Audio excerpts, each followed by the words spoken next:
일단 기본적으로 10,000원이라는 현금, 캐시백 돌아와요.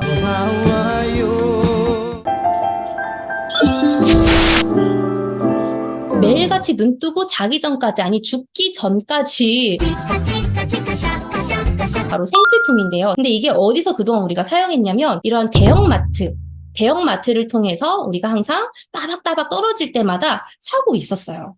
근데 이게요, 나의 소비가 이들에게 수입원이 되고 있었다라는 겁니다. 전혀 우리가 중요하게 생각하지 않았던 나의 소비였는데 이 소비가 한 달에 얼마만큼 쓸까라고 생각을 해보면요. 이게 지금 통계청에 나와 있는 자료예요. 우리나라 통계청 2023년도 자료인데 한 달에 생활비가 253만 원 정도가 나와요. 이제 이 중에서 한 15%를 생필품이랑 식료품으로 우리가 쓰는 비용으로 생각해 봤을 때 한 38만 원을 매달 쓴다. 라고 책정이 됐어요. 이거를 30년 동안 한 가구에 쓴다라고 하면 1억 4천 정도를 우리가 쓰고 있는 거예요. 아무렇지 않은 돈으로 그냥 흘려보내고 있는 돈인데 우리가 다 알고 있는 대형마트들에게 수입원이 되고 있었던 거죠. 이것들이 그러면 나의 소비뿐만이 아니라 내가 같이 소비하는 사람들을 모아서 그 소비한 사람들이 또 소비하는 사람들을 모으고 소비하는 사람들이 또 소비하는 사람들을 모아서 그 모든 매출, 나의 매출, 우리의 수입이 된다라고 하면 이 금액 사실 계산이 잘 안 돼 있어요. 왜냐면 1억 4천이 모였다고 생각해 보세요. 어마무시한 이 매출을 띄는 거거든요. 근데 그게 아까 제가 말씀드린 대로 무자본에 무경력에 또는 리스크 없이 재고 부담 없이 할 수 있는 플랫폼 사업이라는 거예요. 그리고 플랫폼이라고 한다면 아까 말씀드린 대로 완벽한 어떤 구축 시스템이 갖춰져야 되는데 그것이 아메이 플랫폼으로서 1959년도부터 쭉 해왔던 아주 안정적인 사업이라는 거죠. 이렇게 될 수밖에 없는 이유를 좀 설명을 드리려면요. 유통을 좀 말씀드리고 싶은데요. 유통이라고 하면요. 본디 흐를 위해 통할 통. 뭐가 흐르는 통로일까요? 바로 돈이 흐르는 통로예요. 기존에 우리가 물건을 쓰는 방법들이 요 사이 안에 있었어요. 그러니까 옛날에는 뭐 총판, 도매, 소매를 거쳐서 물건을 막 샀었는데 이마저도 다 생략이 되면서 기득권들이 알게 된 거죠. 아, 돈이 흐르는 통로가 저 사이에 있었구나. 제조사들은 200원밖에 안 가져가는데 중간에 이 500원이라는 돈이 이 안에 흐르고 있네. 아, 그럼 우리가 이걸 한번 선점해 봐야겠다라고 해서 기득권들이 차린 게 대형마트예요.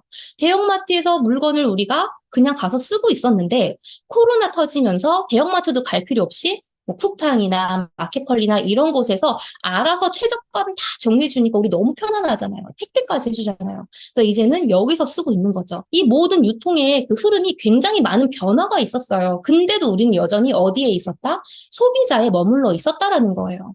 그러니까 이 금액을 맨날 그냥 쓰고 있었던 거죠. 아무렇지 않게 매달 30만 원이 넘는 금액을. 밀레니엄 세대가 이렇게 이미 생각을 했대요. 85%가 이미 전통 광고에 대한 믿음을 다 잃어버렸다는 거예요. 그러니까 뜬금없이 이정재가 나와서 오징어 게임에서 이정재가 이제 유명해졌잖아요. 월드스타가 됐잖아요. 근데 사람들이 이정재가 라면 광고하는 거는 이정재가 라면을 자주 먹기는 해? 왜 뜬금없이 이정재가 나와서 라면 광고를 하지? 그 라면 광고가 안 됐어요. 그러니까 사람들이 뜬금없이 그 사람이 나와서 광고하는 것을 더 이상 믿지 않는다는 거예요. 오히려 누구를 믿냐면 이미 소비자였던 사람. 그래서 그 제품을 잘 써서 그 제품이 좋은지 안 좋은지 뭐가 좀 아쉬웠지만 그럼에도 내가 이걸 쓰기 때문에 저 여러분들과 함께 공부하고 싶어요. 라고 말하는 인플루언서가 추천하는 그런 제품들을 더 믿고 쓴다라는 거죠. 그걸 포브스가 이미 예전에 얘기한 바가 있었던 거예요. 아, 소비자가 앞으로는 더한 어떠한 권리를 주어줘야 되고 소비자에게 더 막대한 힘이 생기겠구나라고 예견을 한 바가 있었는데 그렇다 보니까 요새는 이제 소비자들에게 많은 권한들을 주는 그런 자리들이 많이 생겨났지만 제가 말씀드리는 이 아미 사업은요.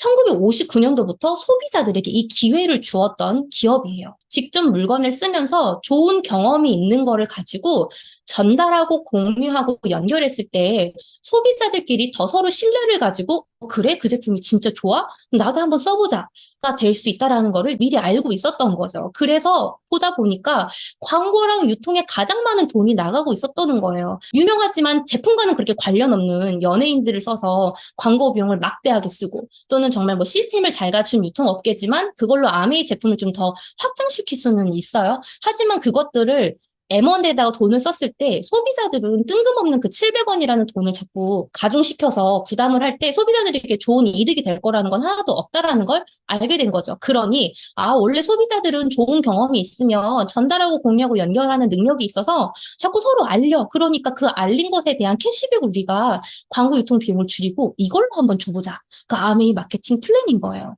광고 비용이 얼마나 많이 나가냐면 카카오톡에 오후 1시부터 5시까지 오늘 저랑 미팅 끝나시면 카카오톡 한번 들어가 보세요. 카카오톡 그 채팅방 메뉴에 배너가 하나 있거든요. 광고 막 반짝반짝 뜨는 거 있어요. 그게 오후 1시부터 5시까지 뜨는 잠깐 뜨는 회사에 내는 그 광고비가 3,700에서 4천만 원이래요. 그 요만한 배너 하나 내는 게. 그리고 네이버 들어가면 우리 검색창 나오기 전에 밑에 또 광고 하나 뜨거든요. 그것도요, 뭐 3억인가 2억인가 뭐 그렇대요. 그러니까 이렇게 많은 광고비를 우리에게 그 권한을 준다라는 거예요, 아메이가. 아까 말씀드린 것처럼 그 어느 곳도 우리에게 소비 이상의 기회를 주는 곳은 없어요. 그냥 우리 지갑에서 돈을 얼마나 쓰나 확인하는 기업들이 전부예요. 그리고 우리가 쓴 것을 기업들이 가져가지만 우리에게 나눠줄 생각은 1도 없어요. 근데 아메이는 그 기업의 매출, 아메이 기업의 매출이 소비자로부터 발생했기 때문에 알리면 알릴수록 같이 캐시백이 커지는 만큼 그 요율을 적용해서 함께 상생하자가 아메이의 마케팅 플랜인 거죠.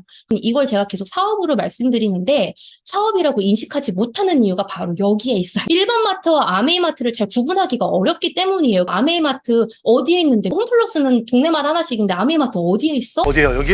어디에요?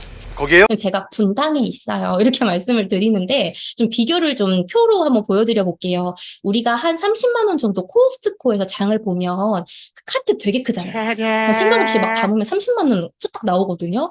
그 30만 원을 우리가 썼을 때 일반적인 마트에서는 0.1%? 많이 주는 데는 1%도 있다고 하더라고요. 그래도 한 300포인트가 다예요. 뭐 1%니까 한 3,000원 정도 되겠죠. 근데 그게 돈이 아니라 포인트라는 게 포인트예요. 그 돈을 어디서 쓸 수가 없어요. 그리고 그 지점에서 딴 지점으로 이사 가면 그거 쓸 수가 없거든요. 근데 아메이는요, 30만 원 정도를 생필품, 식료품을 다 바꿔서 이렇게 쓰잖아요. 일단 기본적으로 10,000원이라는 현금, 캐시백 돌아와요.